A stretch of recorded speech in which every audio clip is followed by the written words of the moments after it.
I get questions all the time about what cold process soap is, why I make what I make, and just how I got to be here doing what I'm doing. Well, I decided that for this holiday season, I wanted to share 11 days of questions answered. 11 days of things that I find fascinating or exciting, or just things that I love to share that I get asked a lot. So, here we go. Day one, we're going to talk about why I make the recipe I make and how I got to this point. Now, normally you see me here in my studio. My little art cabin is where I create all of the amazing products, not just the cold process soaps, but all the bath and body products, all of the shirts, everything that I make happens right here. But did you know my favorite place to be? While I love it here, I'd much rather be out there. So let's go find a spot in the sun, and while I recharge my solar batteries, I will share with you just why I make the soap I make. So I've made it to my little spot in the sun, and I can recharge and share a little bit more about why I make the soap I make. So, if you haven't heard me say it before, I'll say it now. I am strictly solar powered and caffeine driven. And uh, as many of my good friends say, I have to recharge my batteries. So I don't like to work until the sun comes up and warms me up a little bit. There is just something so incredible, so energizing, so healing and rejuvenative about being outside. I grew up visiting national parks, traveling, um, exploring the natural world, and that carried into my adult life. I became a scuba diver at the age of 14, hated it to begin with, fell in love with it a few years later at age 16, and as soon as I turned 18 and could become a professional, I became a dive master and then an assistant instructor right after that. So I fell in love with the underwater world, the terrestrial world, and that's really helped shape the soap that I make. Sorry, Quincy over here might be coming to visit. If you can hear him clumping in the background. So for me, I've already shared my story about why I started making soap and my daughter, and wanting to make something that I can feel good about her having, and at a price point that is something I could afford as a single mom. But as I started creating that soap, I also never forgot my passion. I mean, Kiddo and I have been on a quest since she's been, 6 years old, that she wants to see all the national parks by the time she turns 18. So things are very much still at the forefront of my life as far as the national parks, the underwater world, our natural environment. And diving, you see what happens to the coral reefs.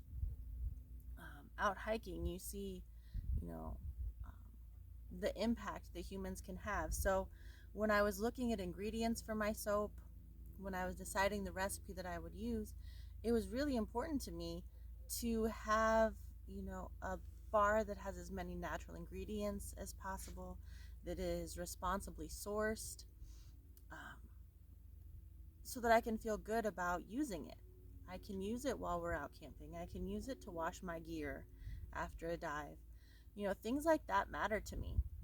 So the ingredients in my bars have always reflected that.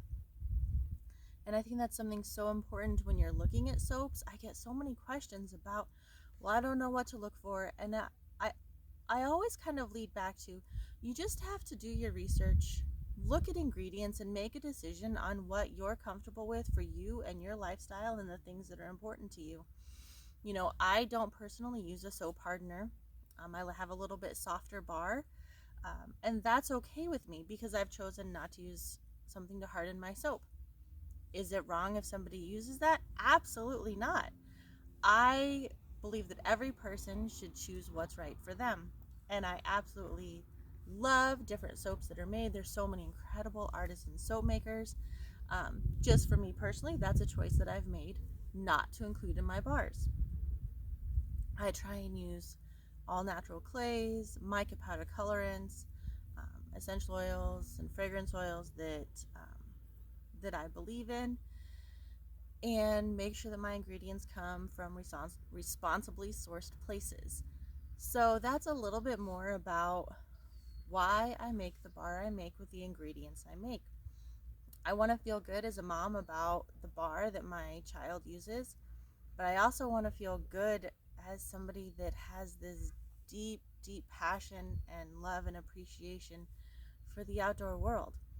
You know, my dream when I get older is to work, you know, with the national parks when I get older. I sound like I'm 12. I'm never going to grow up, really. But as kiddo gets older and moves on and begins her own adult life, I want to be the one to be at the national parks. I want to share all the amazing things about what this country has to offer, about what our natural world has to offer, and just what a cool opportunity it is to make something that I believe in, that I feel good about. I get asked a lot if I make liquid soaps. I do not. Um, it takes I've from the research I've done, about 5 times more energy to create liquid soaps. You do have a lot more processing in those, and you tend to have a lot more artificially made products in those. I firmly believe in using bar soap.